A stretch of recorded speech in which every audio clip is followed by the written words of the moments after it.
आपके अपना YouTube channel innovators math classes पे एक बार फिर से आप सभी का स्वागत है। आज का जो टॉपिक है वो बोर्ड पे आप लोगों को दिख रहा होगा, वो है बैंकिंग। तो आज हम लोग सीखेंगे और समझेंगे कि बैंकिंग में क्या क्या होता है। तो सबसे पहली बात कि हम लोग ये जानेंगे कि बैंकिंग होता क्या है। तो देखिए, बैंकिंग तो अगर हम बोलें तो एक ऐसा ये बिजनेस होता है जिसमें कि जहाँ पे आपके पैसे को, जो आपके जो मनी होते हैं, उसको सेफ गार्ड किया जा सकता है। ठीक है, आप उसको सुरक्षित वहाँ पे रख सकते हैं। ठीक है आप वहाँ से रिसीव कर सकते हैं और इस तरह से आप वहाँ से लैंड भी कर सकते हैं। तो इस तरह का एक जो बिजनेस फाइनली होता है उसको ही हम लोग क्या कहते हैं, यहाँ पे बैंकिंग कहते हैं। ठीक है, तो इसके आगे जो हम लोग जानते हैं वो है क्या कि बैंकिंग की सुविधाएं। ठीक है, तो बैंक से आपको किस किस तरह का जो फैसिलिटी है वो प्रोवाइड कराया जाता है। तो उसके लिए अगर हम बात करें तो जो भी आप देखिए, अभी के टाइम में या कभी के टाइम में, पहले भी या अभी भी, दोनों सेम ही बात है कि जो बैंक में पैसे रखने का जो मेन मकसद होता है कि आप अगर मोटा अमाउंट है, ज़्यादा पैसे है, तो आप अपने घर में तो उसको रख नहीं सकते। ठीक है, चोरों की डर होती है, बहुत सारा इस तरह का बात होता है। तो आप सेफ गार्ड के लिए आप क्या करते हैं, बैंक में जाकर के पैसा रख देते हैं। ठीक है, तो ये पैसा ऐसा नहीं कि आप वहाँ पे पैसा रख दिए तो बस ऐसा हो गया। तो पैसा रखने पे आपको वहाँ से बैंक के द्वारा कुछ उस पर इंटरेस्ट भी प्रोवाइड कराया जाता है। तो इस तरह का फैसिलिटी है। फिर अगला फैसिलिटी इस तरह का है कि जो आप अगर आपको कुछ काम पड़ जाता है पैसे का, तो आप क्या करते हैं, आपको पैसे चाहिए, आप कहाँ से मतलब इस पैसे को पूरा करोगे, तो आप क्या करते हैं, बैंक से लोन के रूप में लेते हैं। तो लोन प्रोवाइड कराना बैंक का एक और काम होता है, मतलब लेंडिंग मनी। तो लेकिन हाँ देखिए, बैंक में ऐसा नहीं कि आप जो वहां से लोन पे लिए वो आपको फ्री में दे दिया गया कि आप ले लो अभी या फिर टाइम होगा तो आप वापस कर देना। नहीं, आपको उसके ऊपर कुछ इंटरेस्ट पे करना होगा। जैसे कि आप जो पैसे जमा करते हैं बैंक में, डिपॉजिट करते हैं, आपको बैंक के द्वारा उस पर क्या दिया जाता है, इंटरेस्ट प्रोवाइड कराया जाता है। ठीक इसी तरह से आप अगर वहां से लैंड करते हैं, जो लैंडिंग मनी होता है, तो उसमें जो इंटरेस्ट होता है वो बैंक के द्वारा प्रोवाइड मतलब ये होता है कि आपको इतना इंटरेस्ट पे करना होगा। और ध्यान से सुनिएगा, इसमें होता क्या है कि आप जो अपना पैसा रखते हैं बैंक में, उस पे जो आपको इंटरेस्ट पे किया जाता है, ठीक, और जो आप बैंक से लेते हैं, ठीक है, लोन के रूप में, उस पे जो इंटरेस्ट पे किया जाता है, उसमें दोनों में डिफरेंसेस होता है। डिफरेंसेस क्या होता है कि बैंक जब आपको प्रोवाइड कराया जाता है, कराती है आपको लोन, तो उसमें जो इंटरेस्ट जो चार्जेज होता है बैंक के द्वारा वो ज़्यादा होता है comparison to that of your money. आप जो डिपॉजिट करते हैं उस पर आपको जो इंटरेस्ट मिलता है वो कम होता है, और जो बैंक आपको जो लोन देती है उस पर जो इंटरेस्ट होता है वो ज़्यादा होता है। तो बेनिफिट यहाँ पे बैंक को है। ठीक है, इस तरह का फैसिलिटी है। फिर बहुत सारे फैसिलिटीज है इस तरह का जो बैंक में होता है। जैसे कि आप अगर हम बात करें जो भी लॉकर होता है, अगर आपके यहाँ कुछ वैल्यूबल्स है तो आप उसको रखना चाहते हैं तो आप उसको बैंक में रख सकते हो, उस पर लॉकर होता है। फिर बहुत सारे इस तरह का फैसिलिटीज है, जैसे एटीएम कार्ड हो गया, ठीक है, डेबिट कार्ड हो गया, क्रेडिट कार्ड हो गया, ये सारी चीज़ बैंक प्रोवाइड कराती है। जैसे कि आप अभी के टाइम में देखते हो कि जो बड़े बड़े शहर हैं, बड़े बड़े शहर में होता है क्या है कि जो भी फी पे करना होता है, या जो आप देखते हैं कि बिजली का बिल पे करना होता है, या फिर वाटर का जो बिल पे करना होता है, इस तरह का जो भी बिल पे करना होता है हर एक को आप ऑनलाइन करते हैं। ठीक है, तो ऑनलाइन कैसे करते हैं, तो वहाँ पे आपका जो एटीएम कार्ड होता है, क्रेडिट कार्ड होता है, मतलब बैंक अकाउंट को आपको क्या करना है, अकाउंट से ऐड करना होता है, और फिर उससे आप क्या करते हैं, फी पे करते हैं। ठीक है, तो इस तरह का जो फैसिलिटीज है वो बैंक के द्वारा प्रोवाइड कराया जाता है।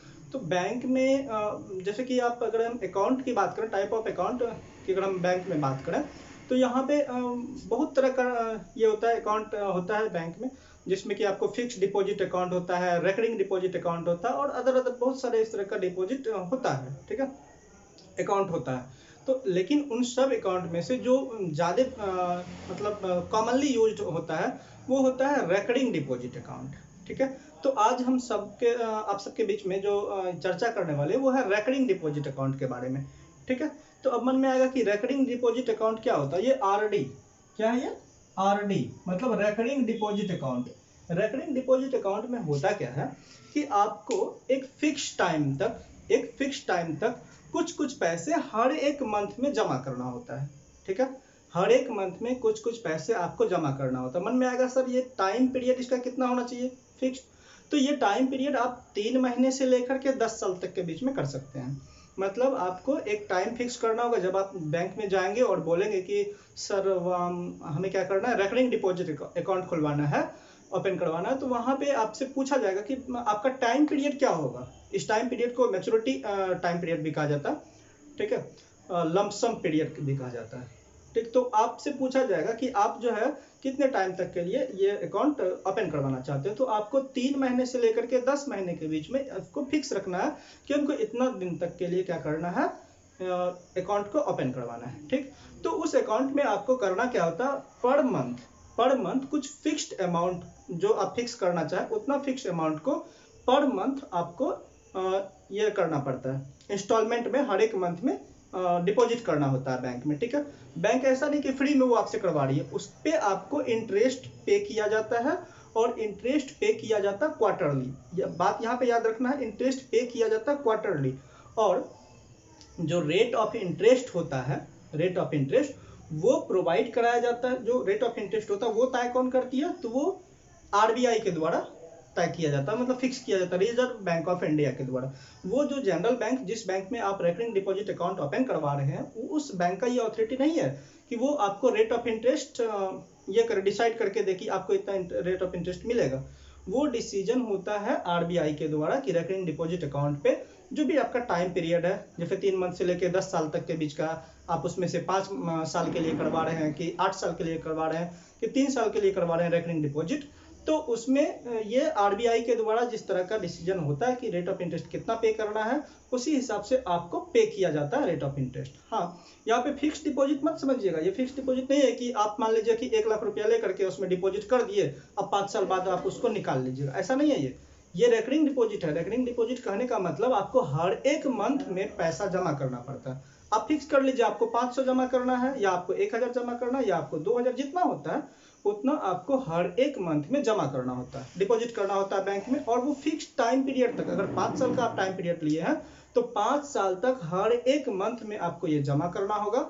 और आप जो पैसे डिपॉजिट कर रहे हैं उस पर आपको मिलेगा कंपाउंड इंटरेस्ट, हाँ, जिसको हिंदी में हम चक्रवृद्धि ब्याज कहते हैं, और वो क्वार्टरली आपको ये किया जाता है, ठीक है। तो क्वार्टरली किया जाता है पे, और वो क्वार्टरली करने का मतलब आपको 3-3 महीने पे उसका हिसाब करके फिर आपके पैसे में ऐड कर दिया जाता है, फिर उसको आगे बढ़ा दिया जाता है। इस तरह से फाइनली होता है। आप लोग ये पढ़े ही होंगे कंपाउंड इंटरेस्ट, तो ठीक है, 3 महीने पे आपका ये लगता है, और हर एक मंथ कुछ कुछ पैसा आपको जमा करना होता है, ठीक। तो मन में आएगा कि ये जब हम फाइनली, जैसे कि मेरा टाइम पीरियड हो गया, उस टाइम पीरियड में हमको जो पैसा वापस मिलेगा वो किस तरह का मिलेगा, कितना मिलेगा।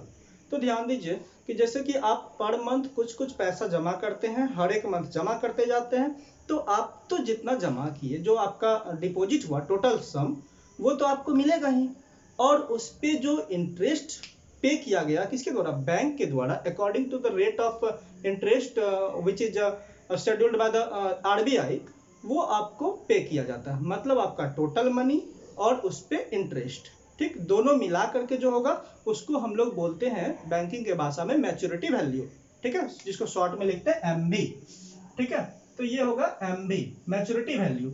ये आपको क्या होता है, मिलता, इतना पैसा आपको मिलेगा, मैच्योरिटी वैल्यू, ठीक है, ये टोटल मिलेगा। तो मैच्योरिटी वैल्यू क्या होगा आपका, जब टाइम आपका पूरा हो जाएगा पैसा का, जो डिपॉजिट करने का आपने टाइम फिक्स किया था, उसमें आपको क्या मिल जाएगा, इंटरेस्ट, ठीक है, प्लस प्रिंसिपल। प्रिंसिपल कौन, तो टोटल प्रिंसिपल। टोटल प्रिंसिपल आप कैसे निकालेंगे, ध्यान दीजिएगा। मान लीजिए कि आप जो है पी रुपीज पर मंथ आप डिपॉजिट कर रहे हैं, ठीक है, और एन मंथ तक क्या करते हैं, डिपॉजिट करते हैं, एन मंथ तक डिपॉजिट करते हैं। तो ये पी इंटू एन जो है, ये क्या है, एन नंबर ऑफ मंथ। मान लीजिए कोई 40 महीना तक जमा किया, कोई 48 महीना तक, 48 मंथ तक जमा किया, इस तरह से होता है। तो P इंटू एन, ये तो आप टोटल डिपॉजिट किए, ये पैसा तो आपका है, आप जो डिपॉजिट किए ये तो आपको मिलेगा ही।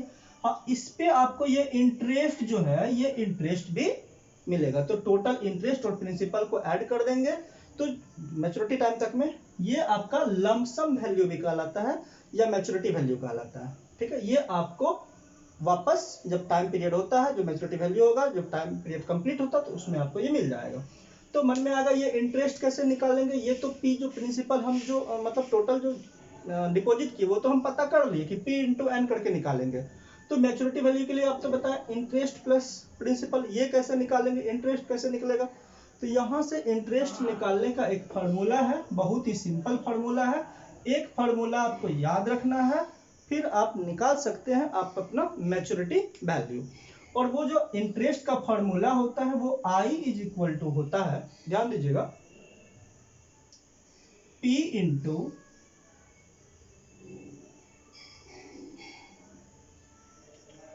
N into N plus 1 by 2 into 12 into R by 100। ये यहाँ पे P इंटू है, ठीक है। इंटरेस्ट का क्या फॉर्मूला है, P into N plus 1 by 2 into 12 into R by 100, ठीक है। ये R क्या है, ये R हो गया आपको रेट ऑफ इंटरेस्ट, जो किसके द्वारा, RBI के द्वारा इसको ये किया जाता है, फिक्स किया जाता है कि कितना प्रोवाइड करना है। और ये n तो आपको पता ही है, नंबर ऑफ मंथ हो गया। और ये जो यहाँ पे ये जो 12 का यूज किया गया, जो इसको ईयर में कन्वर्ट करने के लिए किया गया, ठीक है। तो यहाँ से टोटल इंटरेस्ट का ये फार्मूला हो गया, इंटरेस्ट आप निकाल लीजिएगा। तो M B is equal to क्या हो जाएगा फाइनली, जो मैच्योरिटी वैल्यू है, maturity value is equal to P into N, ठीक है। मतलब जो आप जमा की डिपॉजिट किए थे पैसा, ठीक है, ये तो आपका है, अब प्लस ये जो इंटरेस्ट है आपका, ये जो बैंक के द्वारा आपको प्रोवाइड किया जाएगा। तो P into N plus 1 by 2 into 12 into R by 100। इस फॉर्मूला का आप यूज कीजिएगा और फाइनली आपको मैच्योरिटी वैल्यू फाइंड हो जाएगा।